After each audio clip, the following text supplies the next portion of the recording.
என்ன விரும்புகிறார்னா, தேவனுக்கு முன்பாக கெம்பீர சத்தமாய் நாம் ஆர்ப்பரிக்க வேண்டும், சந்தோஷமாய் கரங்களை தட்டி ஆர்ப்பரிக்க வேண்டும் என்று கர்த்தர் விரும்புகிறார். அப்போ கர்த்தருடைய சமூகத்தில் நாம் வருகிற போது ஆண்டவராகிய இயேசு கிறிஸ்துவுக்கு முன்பாக, அந்த ராஜாதி ராஜாவுக்கு முன்பாக நம்முடைய கரங்களை அடித்து நாம் கர்த்தரை என்ன செய்ய வேண்டும்? சத்தம் உயர்த்தி ஆராதிக்க வேண்டும். 2வது வசனம், உன்னதமானவராகிய கர்த்தர் பயங்கரமானவரும் பூமியின் மீதங்கும் மகத்துவமான ராஜாவுமாய் இருக்கிறார். பாருங்க, அவர் அன்பின் தேவன் தான். ஆனால் இங்கே என்ன சொல்லப்பட்டிருக்கிறது? அவர் பயங்கரமானவர். அவர் மீண்டுமாய் எப்படி வரப்போகிறார்? பயங்கரமானவராய் நியாயம் தீர்க்கிறதற்காக ராஜாதி ராஜாவாக இந்த உலகத்திற்கு வரப்போகிறார்.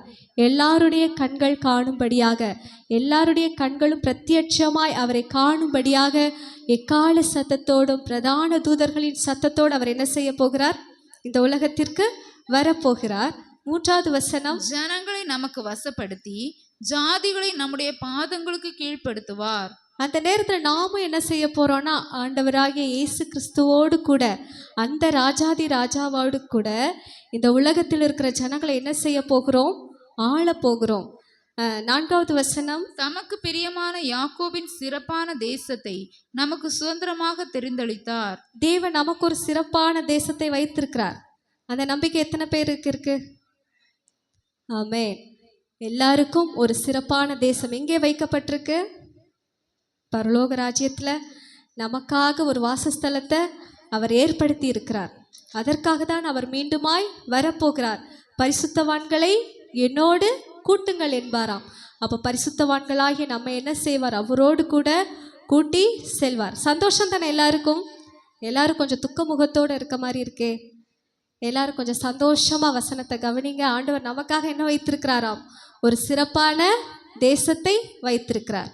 5வது வசனம், தேவன் ஆர்ப்பரிப்போடும் கர்த்தர் எக்கால சத்தத்தோடும் உயர எழுந்தருளினார். 6, தேவனை போற்றி பாடுங்கள் பாடுங்கள், நம்முடைய ராஜாவை போற்றி பாடுங்கள் பாடுங்கள். 7, தேவன் பூமி அனைத்திற்கும் ராஜா, கர்த்துடனே அவரை போற்றி பாடுங்கள். வானத்தையும் பூமியையும் உண்டாக்கினது யாரு? நம்முடைய தேவாதி தேவன். அவர் இந்த பூமி அனைத்திற்கும் அவர்தான் யாரு? ராஜா. அவரை நாம் என்ன செய்யணும்? போற்றி பாட வேண்டும். 8வது வசனம், தேவன் ஜாதிகள் மேல் அரசாளுகிறார், தேவன் தமது பரிசுத்த சிங்காசனத்தின் மேல் வீற்றிருக்கிறார். பாருங்க, ஜாதிகள் மேல் அவர் அரசாளுகிறார். அவர் எங்க போய் இருப்பாராம்? பரிசுத்த சிங்காசனத்தின் மேல் என்ன செய்வார்? வீற்றிருப்பார். அந்த சிங்காசனத்துல நமக்கும் தேவன் என்ன செய்வாராம்? பங்கு கொடுப்பார். 9ஆம் வசனத்தை எல்லாரும் சேர்ந்து வாசிக்கலாமா? எல்லாரும் சேர்ந்து 9ஆம் வசனம், கடைசி வசனம், ஜனங்களின் பிரபுக்கள் ஆபிரகாமின் தேவனுடைய ஜனங்களாக சேர்க்கப்படுகிறார்கள், பூமியின் கேடகங்கள் தேவனுடையவர்கள், அவர் மகா உன்னதமானவர். நமக்கு எல்லாருக்கும் அந்த லாசர் ஐஸ்வர்யவான் சம்பவத்தில் நம்ம பார்த்துருப்போம். லாசர் எங்கே போனார்? எங்கே இருந்தார்? ஆபிரகாமின் மடியில் இருந்தார். ஐஸ்வர்யவான் எங்கே போனார்? நரகத்தில் போனார். ஐஸ்வர்யவான் இந்த உலகத்தில் எல்லாவற்றையும் அனுபவித்திருந்தோம், ரொம்ப சந்தோஷமாய் எல்லாவற்றையும் அனுபவித்து வாழ்ந்தார். ஆனால் அவர் போன இடம் எது? நரகம். ஆனால் லாசரு எதையுமே இந்த உலகத்தில் அனுபவிக்கலை. ஆனால் அவனுக்கு கிடைத்த இடம் ஆபிரகாமின் மடி. அதே போல தான் தேவன் நமக்கும் அதே சுதந்திரத்தை கொடுக்க ஆயத்தமாக இருக்கிறார். நாம் அவருடைய வருகைக்கு ஆயத்தமாவோம். கர்த்தருடைய பரிசுத்த நாமத்திற்கு மகிமை உண்டாகும். சாட்சிக்கு யாராவது இருந்தால் சொல்லலாம்.